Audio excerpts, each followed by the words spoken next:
ഇങ്ങനെയുള്ള ബോർഡ് ഉള്ളതുകൊണ്ട് എന്താ ഗുണം?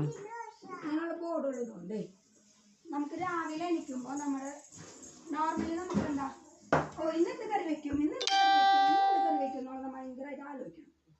പിന്നെ രണ്ടാമത്തെ കാര്യം പച്ചക്കറി, ഏതൊക്കെ പച്ചക്കറി വാങ്ങിക്കണം, എന്തൊക്കെ ഇപ്പം നമുക്ക് ഓൾറെഡി പ്ലാൻഡ് ആണ്. രാവിലെ എണീക്കുമ്പോൾ ഒരു കൺഫ്യൂഷൻ ഇല്ല, നമ്മൾ എത്ര സമയം സേവിങ് ആണ്, തലേദിവസമായാലും പ്രിപ്പയർ ചെയ്ത് വെക്കാം. അപ്പോൾ നമ്മുടെ ചേട്ടൻ്റെ വീട്ടിൽ കണ്ട ഒരു ഇതാട്ടോ, അവിടെ ഇതുപോലെ മെനു ഉണ്ടാക്കിയിട്ടിരിക്കുകയാണ്.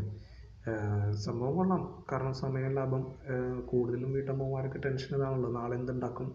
അതായത് കുക്കിംഗ് ചെയ്യാൻ എല്ലാവർക്കും അറിയാൻ പറ്റും. ഇപ്പോൾ മെസ്സായാലും ഹോട്ടലായാലും ഹോസ്റ്റലായാലും വീടായാലും എന്തായാലും എല്ലാവർക്കും രാവിലെയുള്ള ടെൻഷനാണ്.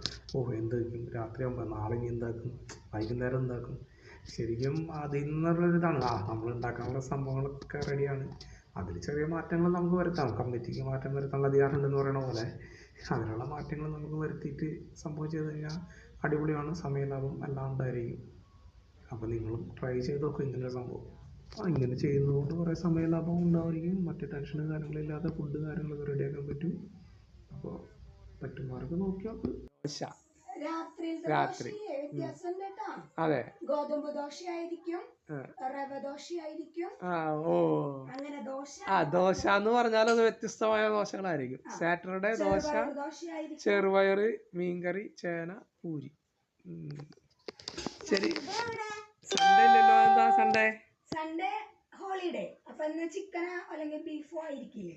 സൺഡേ ഇവിടെ കിച്ചൺ മുടക്കാട്ടോ. കിച്ചൺ മുടക്ക്.